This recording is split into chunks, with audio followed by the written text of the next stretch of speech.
امام حسین کے ساتھ تاریخ کے ہمراہ 10 قسطوں پر مشتمل ویڈیو سلسلہ۔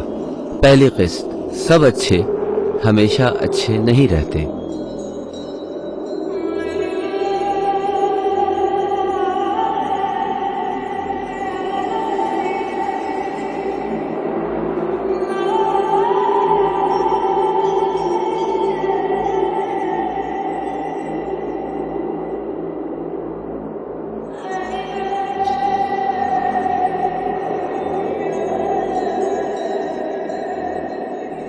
ان ربک لبالمرصاد، بے شک تمہارا پروردگار ظالموں کی طاق میں ہے۔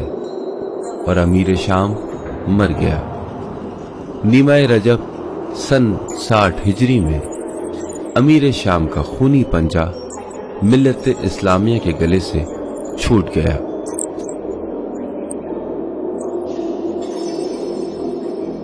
اگر نہ لکھا ہوتا اور میں نہ بولتا تب بھی سب پر واضح تھا کہ امیر شام کی موت ہمارے کام کا خاتمہ نہیں۔ اس کی موت کے ساتھ ہی جب وہ اپنے ابدی سفر پر جا رہا تھا، ادھر ایک عظیم فتنے سے پردہ اٹھا۔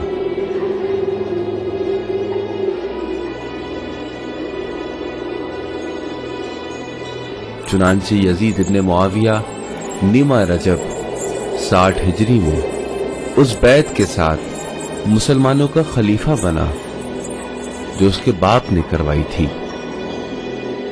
یزید جو کچھ بھی تھا مگر مسلمان نہیں تھا۔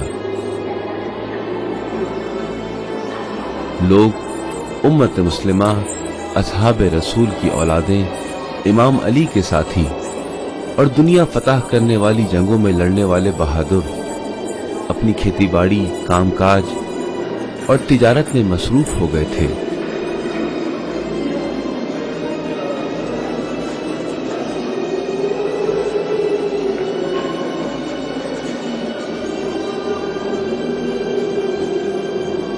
ان کی نگاہ میں بادشاہ اور خلیفہ کا مفہوم اور امام کا مفہوم ایک ہی ہو گیا تھا، کیونکہ امیر شام جاہلیت کی گمراہی کے راستے پر چلتے ہوئے شریعت کے سیدھے راستے کو میلوں دور پیچھے چھوڑ چکا تھا۔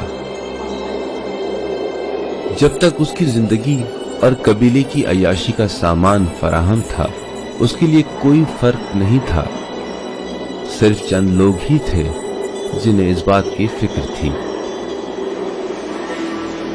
چنانچہ یزید نے مدینے کے گورنر ولید ابن عتبہ کو لکھا، حسین ابن علی، عبداللہ ابن عمر اور عبداللہ ابن زبیر کو اس وقت تک نہ چھوڑنا جب تک تم ان سے میرے لیے بیعت نہ لے لو۔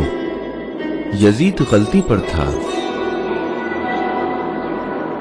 خلیفہ دوم کا بیٹا کوئی باغی نہیں تھا اور لوگوں کو بھی اس سے کوئی سروکار نہیں تھا،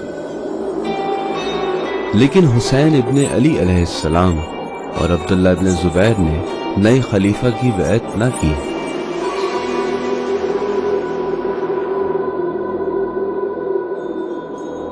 دونوں نے چند دنوں کے وقفے سے مدینہ چھوڑ کر مکے کا راستہ اختیار کیا۔ عبداللہ ابن زبیر خفیہ طور پر اور حسین ابن علی اپنے خاندان کے تمام افراد کے ساتھ چلے۔ عبداللہ ابن زبیر انجان راہوں پر چھپتے چھپاتے اور حسین ابن علی مدینہ و کوفہ کی مرکزی شاہراہوں کے راستے سے علل اعلان چلے۔ کہانی کا اختتام شروع سے ہی معلوم ہے۔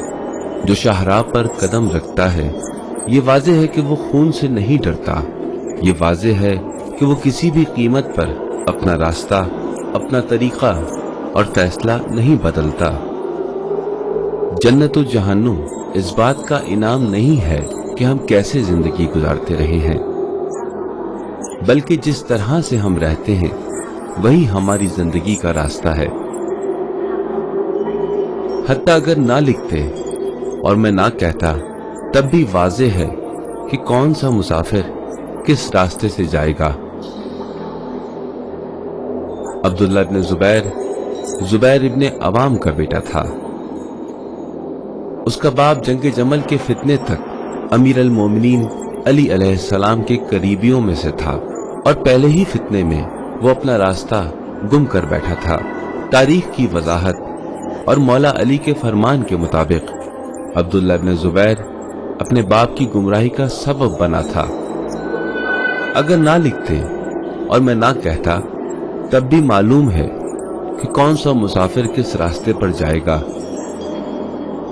کیونکہ جنت ہماری زندگی کا ہی راستہ ہے۔ عبداللہ ابن زبیر رات کی تاریکی میں نامعلوم راستوں سے مکے کی طرف فرار کر گیا اور 64 ہجری میں اس نے خلافت کا دعویٰ کیا اور ایک بہت بڑے فتنے کی بنیاد رکھ دی۔ اگر نہ لکھا ہوتا اور میں نہ بولتا تب بھی معلوم تھا کہ کون سا مسافر کس راستے سے جائے گا۔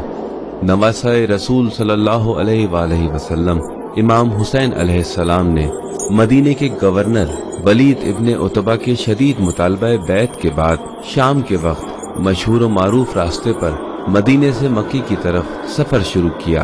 صرف چند رشتہ داروں کے علاوہ ان کا پورا خاندان ان کے ہمراہ تھا۔